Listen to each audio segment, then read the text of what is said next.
Homefront. Now this review covers the single player portion of the game. Look elsewhere if you're into the multiplayer.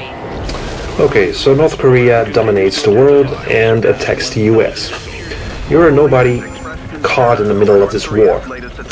It's not a very original premise, because it's basically a futuristic version of the World War II theme. Now, in a feeble attempt to immerse you, the game throws some disturbing, violent war scenes at you. To me, it didn't come off as emotional or moving at all, rather intentionally brutal, just for the sake of it. I think the developers took an easy road, choosing North Korea or its communist regime to be the bad guys. But maybe some Koreans might take offense here because of all the graphical violence that is being put into their shoes. But what's worse, at some point the game forces you to hide in a mass grave. Now that's just cheap. Now moving on. Starting with the graphics, I must say that the urban warfare jungle really looks great. A lot of torn down buildings, debris everywhere, collapsing ceilings, burning warehouses, helicopters flying over. But the character models and the animations don't fare so well. And there are many muddy textures and some of the worst looking fires in the game.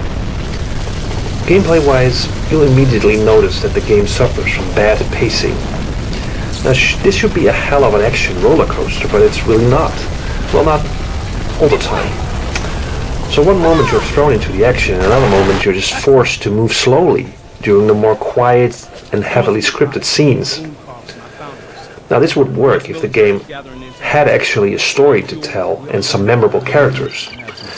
Both are unfortunately absent. You just don't tell a good story by newspapers lying around. What makes matters worse is that most of the time you're just following in your teammates' footsteps, so it really feels that you're playing second fiddle all the time. Now this becomes apparent when your teammates are constantly kicking indoors while you wait and wait to advance. And when you do get to move on, usually some team members blocking your way, which is annoying. That being said, the first-person shooting can be quite exciting. You get lots of different military weaponry, and the shooting feels quite solid. As ammunition is scarce, you switch weapons regularly, and that makes for an exciting experience. But it's nothing that we haven't seen before. And the blood splatters are just ridiculous, but that's a minor point. Anyways, you'll see enemy soldiers scrambling, throwing grenades, the usual stuff. But taking cover is not their best strategy. So the AI of your enemy leaves to be desired. Now your team members, who can't die actually, do a solid job disposing of enemies and leave enough around for you to take care of. Now that's a good balance. That's first, it's exciting. There's a lot of stuff going on, a lot of decorum, a lot of stuff happening around you, and the excitement is enhanced by the great sound effects. The shooting, the screaming, the explosions. It's all very loud and very good. But I couldn't shake the feeling that I was fighting endless waves of similar looking enemy soldiers until you reach a certain point the game wants you to be. But after a while it just feels superficial. Now adding to that feeling is the fact that the bodies of your fallen enemies disappear into nothingness after a minute or so.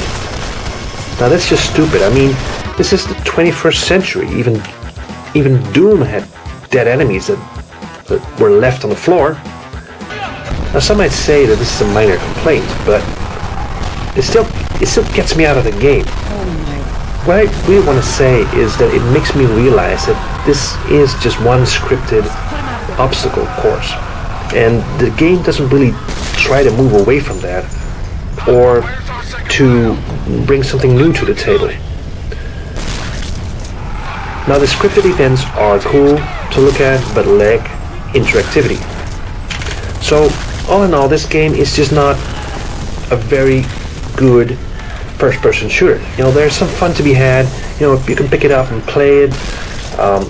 The story is quite short. I mean, I think I did 5 or 6 hours, so it's not really worth full price. So I advise you to pick it up when the price drops and this gets into the bargain bin, basically. So in the end, I think I'm gonna get this game. Oh man, I wanted this game to be so good, but it's just a 5 out of 10. I can't give it more than that. So thanks for watching. Leave comments, let me know what you think.